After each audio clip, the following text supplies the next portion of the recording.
قررت الجامعة الملكية المغربية لكرة القدم بالاتفاق مع الطاقم التقني للمنتخب الوطني الاحتفاظ باللاعب أمين حارث في لائحة المنح المخصصة للاعبي المنتخب بمونديال قطر.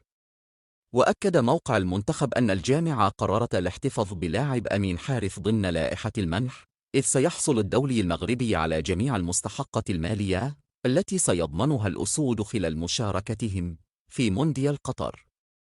كما قرر فوزي لقجع توجيه الدعوة لأمين حارث ووالده لحضور منافسة كأس العالم قطر 2022 والتكلف بمصاريف إقامة الدولي المغربي رفقة والده بقطر.